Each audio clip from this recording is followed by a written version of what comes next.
how to do.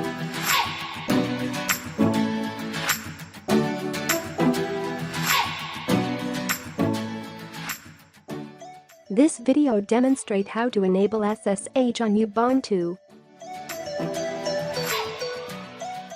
Press Ctrl+Alt+T to open the terminal. Run this command to install openssh service.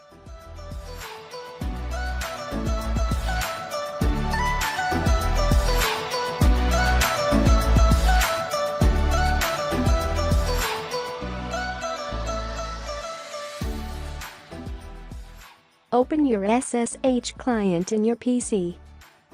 Enter the IP address of Ubuntu virtual machine.